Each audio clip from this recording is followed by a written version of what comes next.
You wouldn't build a house without a foundation, so why try to build a business without one?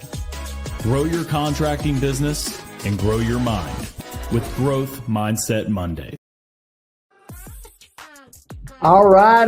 Welcome back to the show. As you can see, I still don't have a background, but don't worry. By next week, I promise you, I will at least have a plant in the corner so it's not just this white static background. Progress over perfection. Remember that. Well, I'm really excited to be with you guys here on this beautiful Monday across this great country of ours. I know last week was a little hectic, especially for you guys in the southeastern United States, dealing with another hurricane. I actually spent some time this last weekend in South Carolina, and I'm telling you, it's kind of crazy when you see the beautiful lush greenness of the trees and the grass, and you're rolling through the hills and whatnot. And then all of a sudden you come across this corner and there are trees down everywhere. And these massive trees, that have been around for 50, 60, 100 different years. So prayers and thoughts go out to those who have been affected by the hurricanes in Florida, in the Southeast U.S. My brother lives in North Carolina. Thank goodness for this round, he lives in just blanked on the name of it. Whatever. The capital, Raleigh. There we go. I knew I'd figure it out eventually. He lives in Raleigh. So he was on the other side of the state. Asheville really got hit hard, but they're sending resources out there to help the people out there as well. So if you're working any of these storms, again, keep your head on straight, make sure that you're expressing gratitude. And it is a difficult thing for a lot of people, but for you contractors, sometimes a blessing in disguise. So if you're here live with us, you guys know the drill. Drop your name, your business name, and where you're from, so we can make sure to give you a shout out. We got a couple people on the show already. We got Angelo giving the good old salute. We got Ryan McEntee with, he's a realtor, but I know he also does some remodeling and whatnot. Ryan, welcome to the show. And we got good old Mr. Reliable, Daniel's here with Noble Custom Glass and Mirror from Beaufort, Georgia. I wonder how far away you are from where I was. I was in Greenville, South Carolina. Ryan's with Key West Remodeling out of Orlando. Well, you guys might have gotten hit a little hard too. I know Disneyland shut down, which that's not a regular occurrence for sure. Well, I want to share a couple things that have come up over these last few weeks that I know will be super beneficial for you guys. We got Melissa from Tucson, Arizona, B&L Binzer and Home Services. Welcome to the show. We got Matt Bowen out of Douglas, Georgia. Welcome to the show. So I was talking to Justin, and for those of you guys that don't know who Justin is, he is the brains behind the operation. He's the creator, the founder, the CEO. Let's just stick some more titles on him, of Contractor Plus. So the very platform that you're using inside of your business. But we were talking behind the scenes about a few different things. And one of the things that we were talking about was people. And not just people on the street or potential clients. We were talking about people inside of the organization and some of the struggles and some of the other issues that come along with that. And that's kind of really going to be our focus today in our conversation. I'm going to share some insights from my own personal experience for you guys. And then hopefully, you guys can be able to take some of that stuff and apply it to your business. We got Matt says he's from, or Start to Finish, is the name of his business. We got Angel Nieves, Angel, I should say, from Nieves Bros Inc. Engineering, Concrete and Landscapes, San Francisco Bay. welcome to the show. Angel, I met a gentleman, Joe, who's a deck builder out of the San Fran area. So I'll have to connect you with him for sure. Daniel says he's probably 1.5 to 2 hours away. So that's not too far, man. Next time I'm down there, I'll have to invite you over so we can chat a little bit. All right, let's get down to brass tacks, right? It's Monday. It's another Monday. It's in October. We're halfway through the month. We're now well deep into the fourth quarter of the year. Can you believe 2024? Man, it is coming to an end. And there's so many things that have happened, right?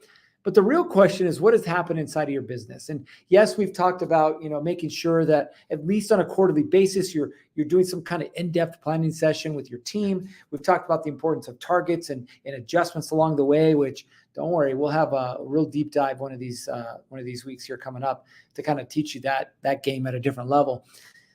But there's an interesting thing that happens with growth, right? You will never grow past your capacity to lead. You will never grow past your capacity to lead.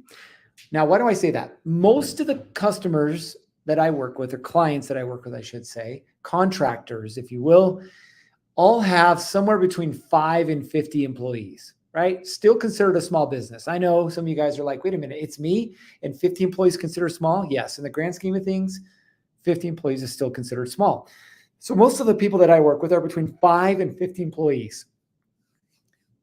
And what I've noticed across the board, right? These guys doing 20 million a year, these guys doing $1 million a year. What I've noticed across the board is that the businesses get stuck. They get stuck at certain points. And it's not because of a lack of leads. It's not because of a lack of marketing. It's not because of a lack of a capability to do the work or an understanding to do the work or finances. What it comes down to is the team and the team's ability to execute, right? I'm going through this right now. I was just telling Justin about this. I hired my first in-person admin assistant. Now I'm in the new office, and I'll give you guys a tour one of these days. Most of my workers, if you will, my team have all been either out of state or out of the country. Why? Because I really started ramping up when COVID hit, and all the rules and restrictions, and I was like, screw it, I'm not going to deal with it. So I have 3 people that are out of the country, and then I have 1 person that's in the country, my team of 4, up until last week when I hired my first in-person assistant. And it was sad and funny all at the same time. When she came in, we were actually running a 2-day workshop for some of our clients. And she came in and she's like, all right, what do you want me to do? And I looked at her and I said, I have no idea what I want you to do right now. I said, sit in the back, take it all in, help where you can help, but just take it all in, right? So I paid her for 2 days of attending my workshop. Now, mind you, everyone in the room was paying me, but I was paying her to just sit back there and watch, right? Now, is that the best way to manage a team? No. Is that the most productive way? No. Most efficient? No. And so what I was doing was what a lot of contractors get stuck in, right? They hire a person because they know they need a person. They have a general idea of what they want them to do, but because they haven't dialed it in, the person ends up becoming, more than anything, a tag along. And that's what Anna was with me for about a week. She was a tag along. And I knew in my mind, hey, I want her to help with client onboarding. I want her to help with, the back end of all the clients, of the workshops, the billing, client retention, I knew it, but I didn't have a way to communicate that over to her. Now, while I'm sharing this, I would love for you guys to drop in the chat, how many employees do you have right now?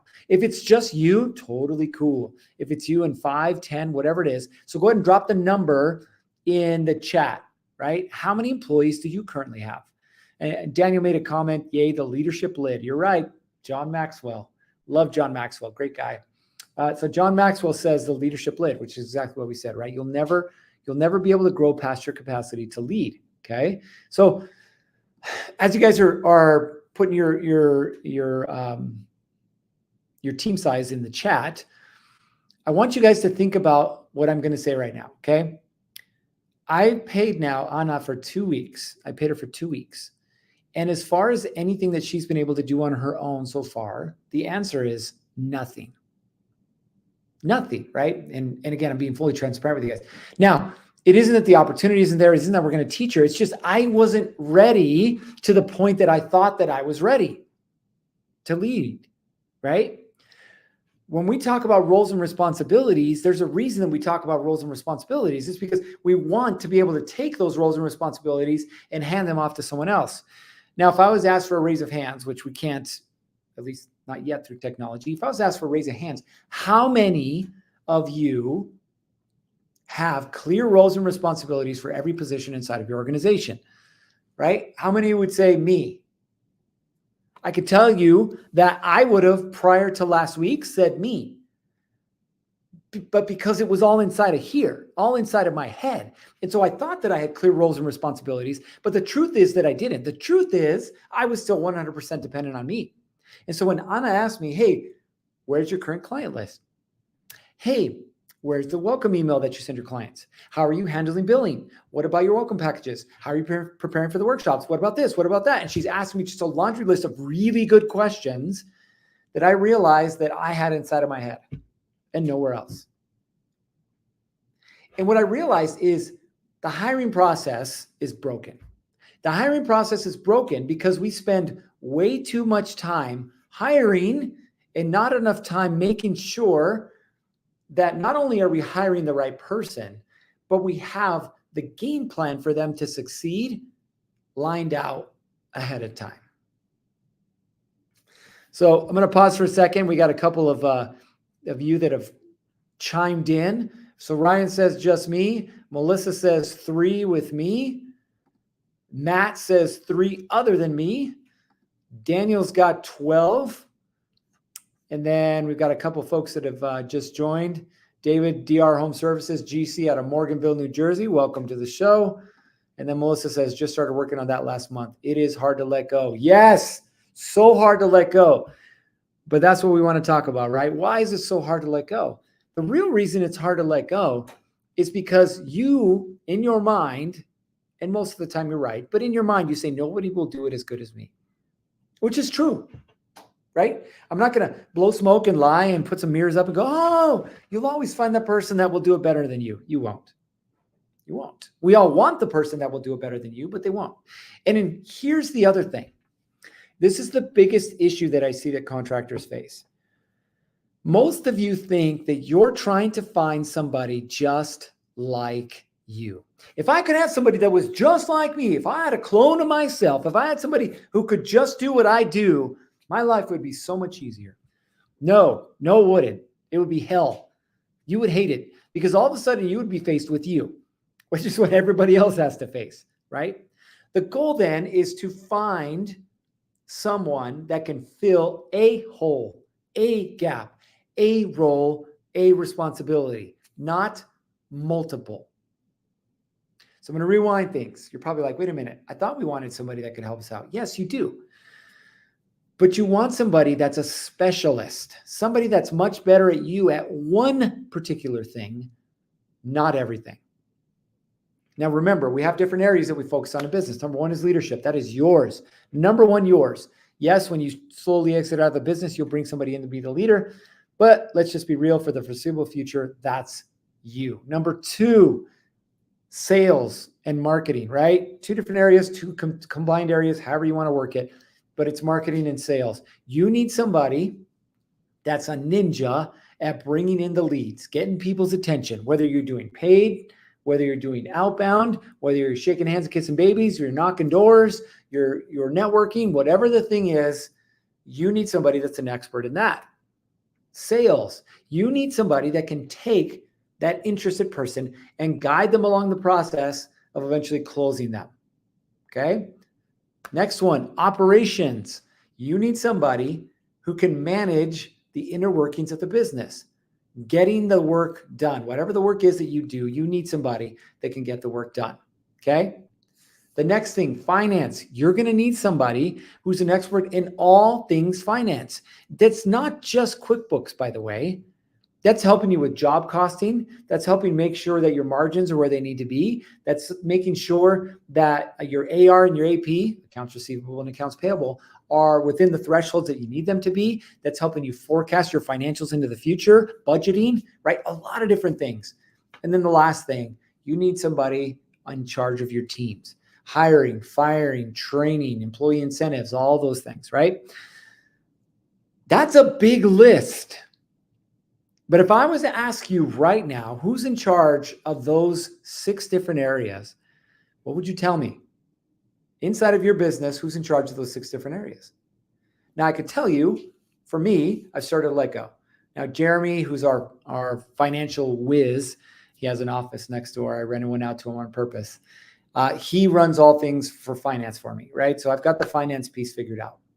But everything else, I'm in charge of, right? Now, what is Anna going to help me with? Anna's going to help me with team, right? Anna's going to help me part of it with finance as well.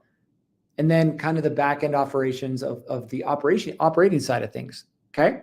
So she's going to help take a lot of those things off my plate, but I'm still going to be in charge of marketing and sales for the foreseeable future.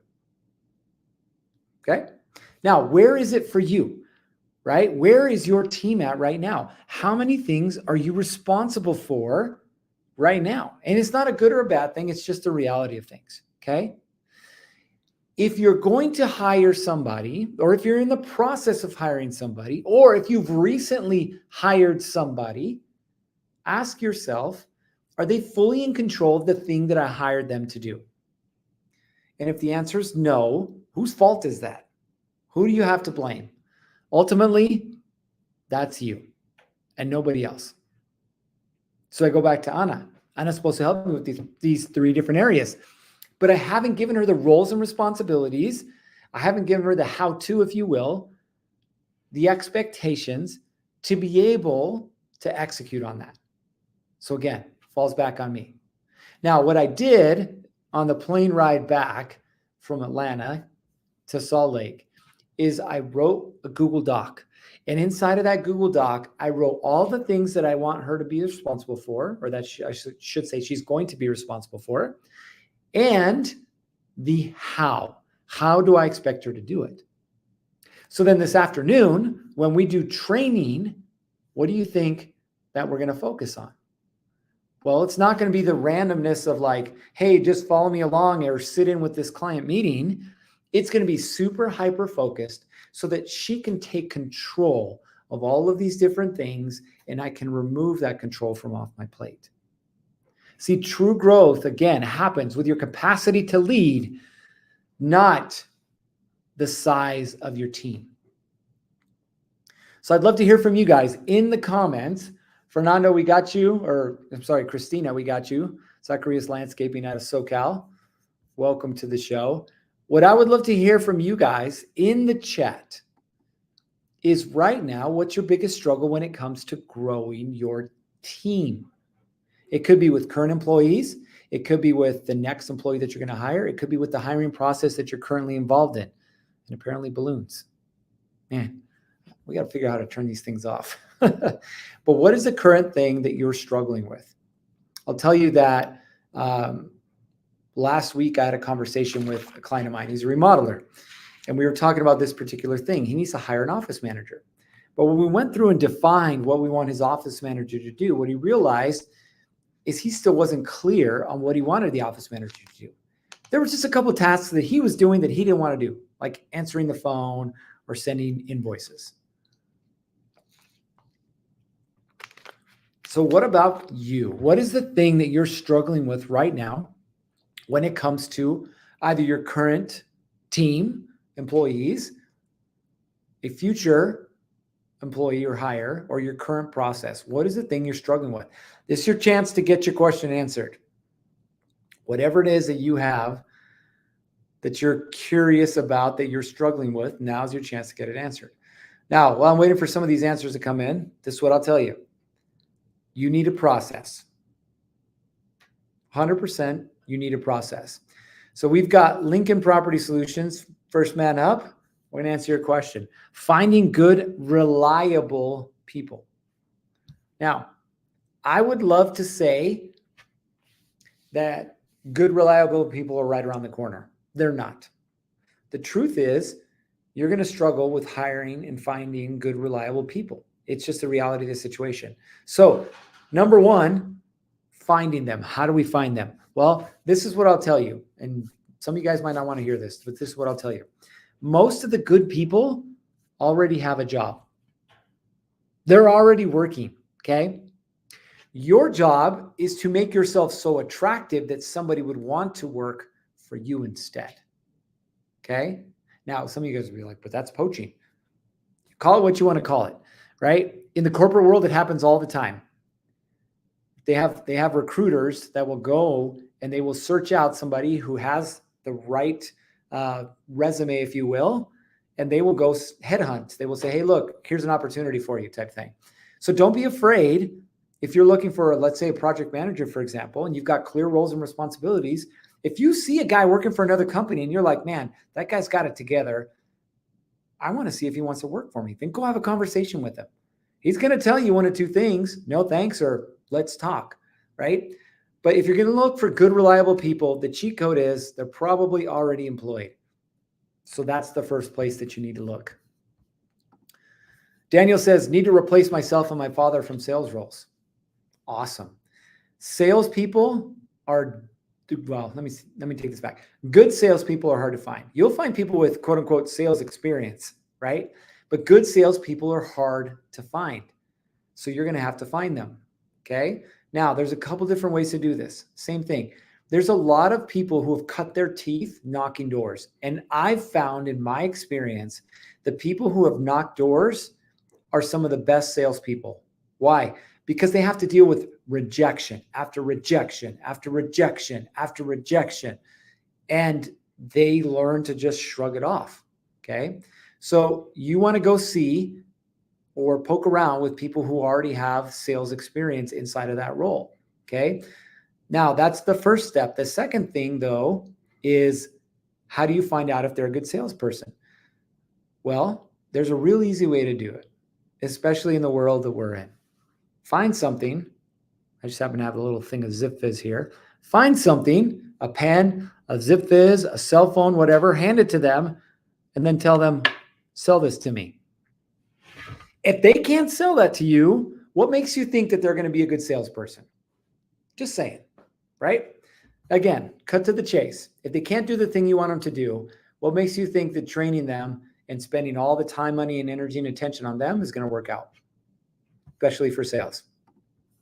All right, next one. Fernando says, I need my husband to understand that in order to get the process of growth, he needs to learn English or get into programs like I do in Spanish.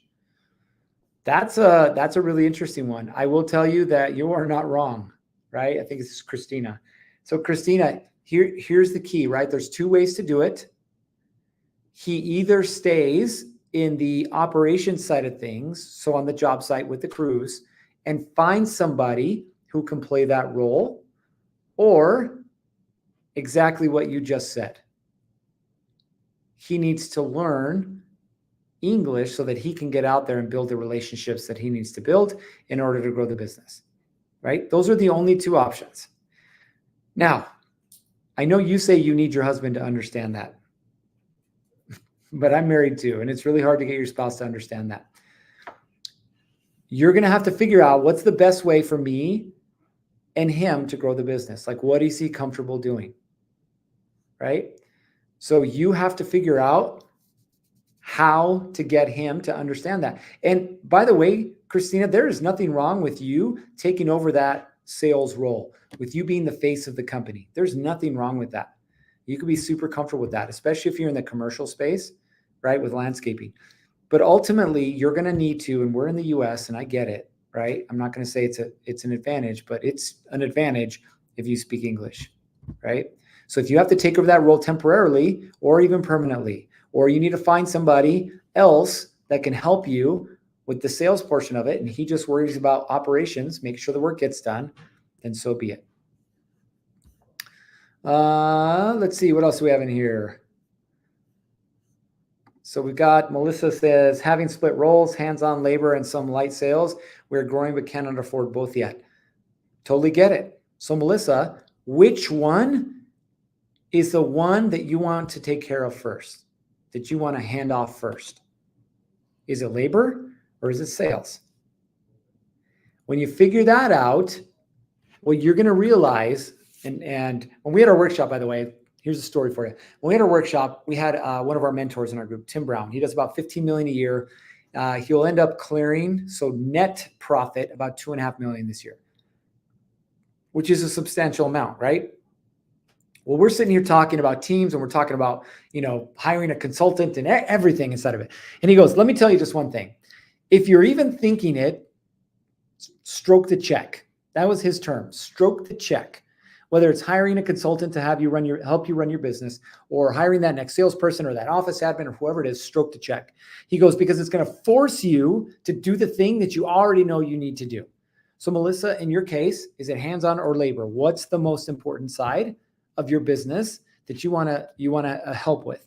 If it's labor, which I believe it's probably labor, cool, stroke the check. Find the person, not just any person, but find the person that can help you grow on that labor side of things, doing the remodels, project management, whatever the thing is, so that you can then focus your energy and attention more on sales, bringing in more business. Could be the other way around, okay? But just pick one. Pick one, write the check. Christina said he's driving me nuts. I'm not going to get involved in that because I may or may not drive my own wife nuts. Daniel gives us a good old thumbs up. Christina says, I can grow it. I already do. Plus, I'm the only owner of it. Cool. Then don't try and force your husband into it. Put him in charge of the jobs. Make him the best project manager ever. And you go out and keep growing the business, period. He's not going to, if he doesn't want to learn English, he's not going to learn English. I know you want him to. He's not going to. So quit trying to make him. Make him the best project manager ever. And then Christina says, I do all of my marketing, and we're in the number one position in landscaping across 5 cities for the past 4 years. Boom. Awesome. Well done. Keep doing that. Keep doing that. All right. We're going to wrap things up here. This is what I want you to understand, okay? You can't attack all your problems at once. You can only take one at a time. So my invitation to you is find the one issue right now inside of your organization when it comes to your people that you need to address. Either it's firing somebody because they're underperforming, or hiring the right person so that you can relieve yourself of that role, okay? Do the thing that you need to do, but make sure ahead of time you have clear roles and responsibilities, not inside of your head, that are written out that someone can follow so that you can bring the right person in, you can train them, let go of that role, and keep growing your business. All right. You guys know what time it is. It's time to get after it. 3, 2, 1.